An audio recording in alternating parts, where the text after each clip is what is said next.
Apa sebaiknya yang Ya, dilakukan oleh seseorang yang mengalami telinga berair ini sebelum berobat ke dokter?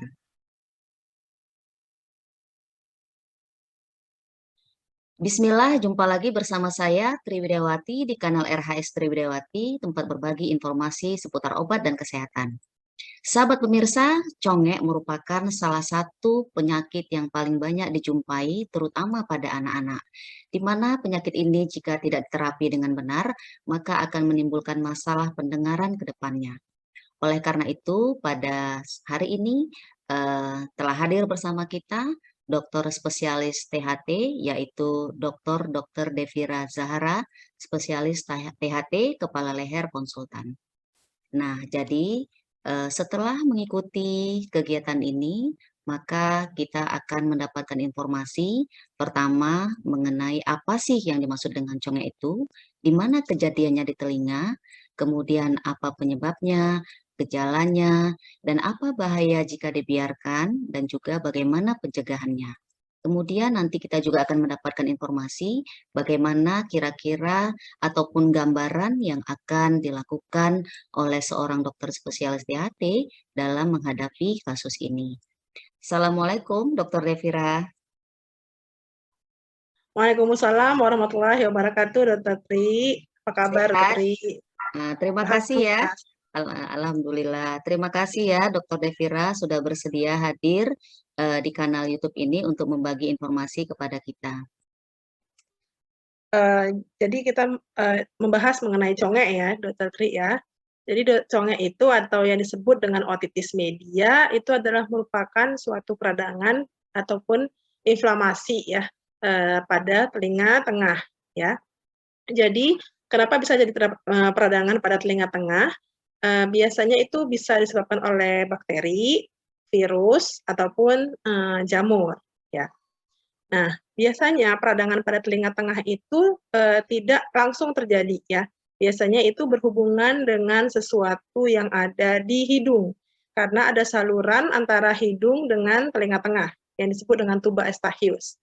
Jadi apabila terjadi masalah di hidung, misalnya ada alergi ataupun ada infeksi ataupun ada kelainan anatomi yang bisa menghambat atau menyebabkan inflamasi atau peradangan pada hidung, ataupun sinus ya akan menyebabkan gangguan pada telinga tengah atau peradangan pada telinga tengah. Maka tadi disebutkan oleh Dokter Tri tadi paling sering terjadi pada anak-anak, gitu ya, sering terjadi pada anak-anak yang tertinggi ya karena apa? Karena saluran tadi yang disebut dengan tuba eustachius pada anak-anak itu biasanya cenderung lebih pendek, lebih lebar dan lebih datar. Dan sehingga terjadi mudah ya infeksi ataupun peradangan di hidung akan menyebabkan peradangan di telinga tengah yang disebut dengan tadi congek. Bila sudah terjadi keluar cairan dari telinga ya. Bila sudah terjadi cairan keluar dari telinga tengah itu disebut dengan congek. Yang dewasa juga bisa menyebabkan masalah atau peradangan di telinga tengah ya. Misalnya pada pasien-pasien yang alergi, ya itu paling sering pada yang suka bersin-bersin ataupun sumbatan pada hidung, pada pasien-pasien dengan sinusitis atau ada sekat hidungnya yang bengkok misalnya atau kerang hidungnya yang gede. Nah, itu bisa menyebabkan peradangan juga pada telinga tengah. Kalau dibiarkan akan terjadi congek ya pada pasien ini. Kemudian juga cara membersihkan telinga. Nah, juga itu juga harus menjadi perhatian. Kenapa? Karena saya pernah jumpai ini telinga congek itu ternyata diawali dari infeksinya itu diawali dari ini mengorek kuping gitu ya, mengorek kuping yang terlalu dalam sehingga menyebabkan ini trauma. Jadi trauma pada gendang telinganya sehingga berlubang gendang telinganya.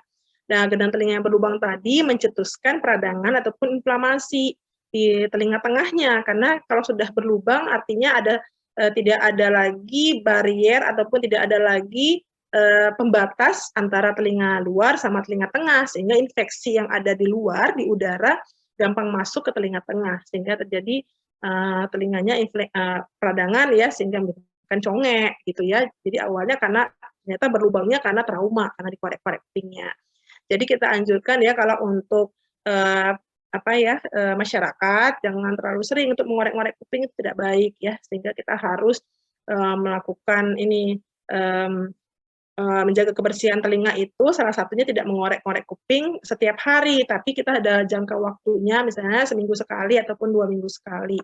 Nah, itu juga menggunakan cotton bud tidak terlalu besar dan tidak terlalu kecil, sesuai dengan ukuran liang telinga, dan masuknya juga hanya 1 sentimeter. Jadi tidak boleh terlalu dalam.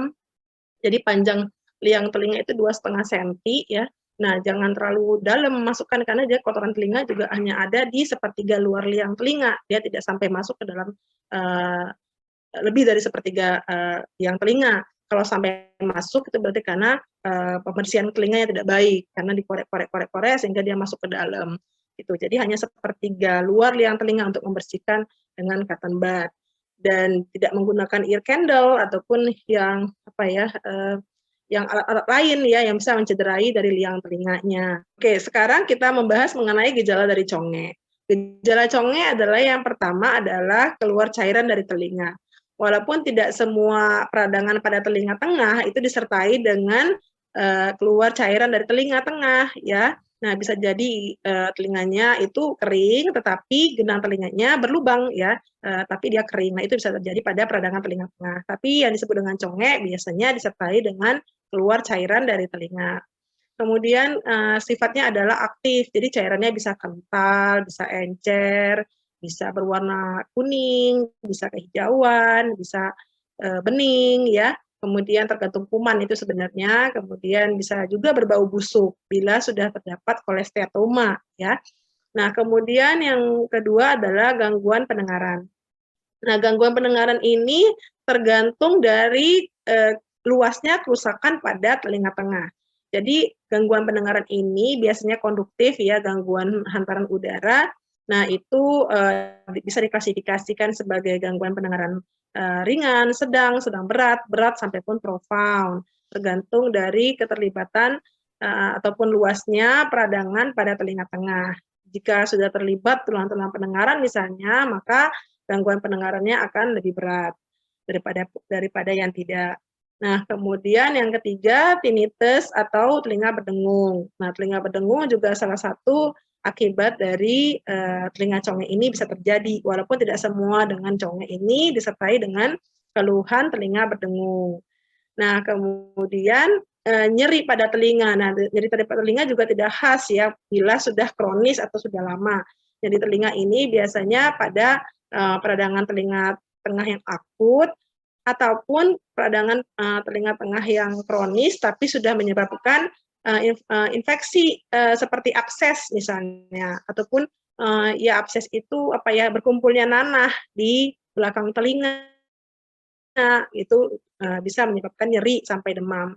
Nah, dan juga gejala komplikasi. Nah, gejala komplikasi pada telinga conge ini adalah yang pertama gangguan keseimbangan. Nah, jadi telinga itu selain organ pendengaran, telinga itu juga sebagai organ keseimbangan sehingga bila terjadi infeksinya masuk ke dalam telinga dalam ya akan menyebabkan gangguan keseimbangan. Jadi infeksi itu kalau telinga tengah bisa dia langsung ada sambungan juga ya ke telinga dalamnya.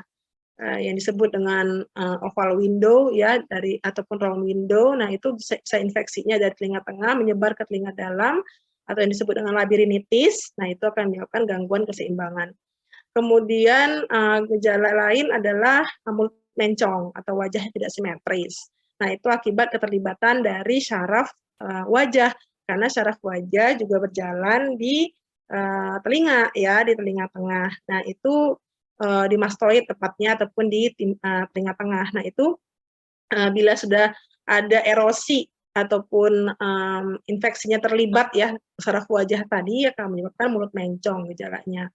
Nah, kemudian gejala lain adalah misalnya sakit kepala. Sakit kepala itu akibat dari gejala intrakranial. Jadi telinga tengah itu berhubungan dengan batas atasnya adalah otak. Jadi sehingga bila sudah terjadi meningitis ataupun abses otak itu bisa terjadi sakit kepala ya. Kemudian kalau meningitis bisa terjadi kejang, kemudian kaku kuduk, ya seperti itu gejala meningitis. Kemudian kalau misalnya dari pemeriksaan yang dilakukan dokter THT itu jadi kalau dari kelihatan dari ini ya, dari belakang telinganya itu bisa terjadi ini, kalau terjadi komplikasi ke belakang itu bisa jadi abses ataupun berkumpul nanah di belakang telinga, ataupun ada lubang di belakang telinga, itu bisa terjadi, namanya fistula retroaurikuler.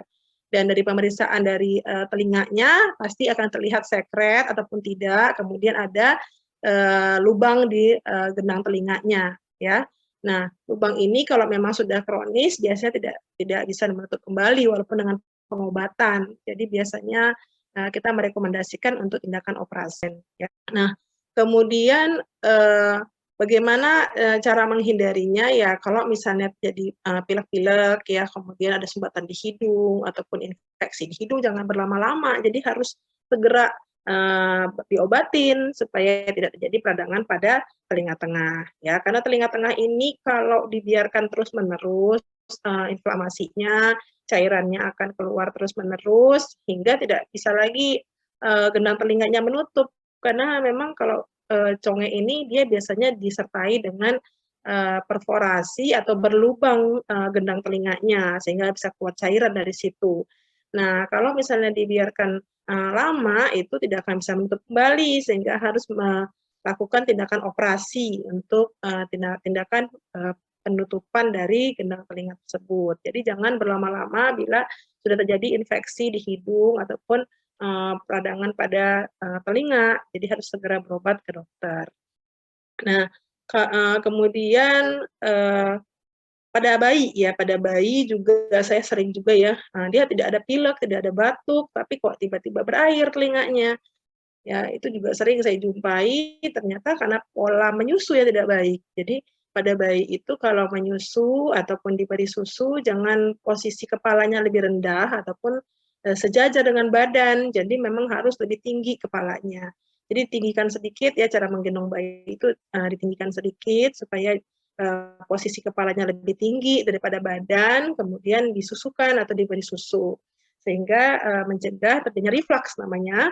Reflux tadi yang bisa menyebabkan peradangan pada telinga tengah. Ya, jadi pada beberapa kasus bayi saya sering menjumpai itu datang dengan keluhan telinga berair dan ternyata tidak ada batuk, tidak ada pilek sebelumnya. Ya, rupanya memang posisi menyusu yang tidak benar. Dan itu bisa menyebabkan recurrent pada ataupun berulang inflamasi pada telinga tengah sehingga memang harus dijaga ya kita pencegahan.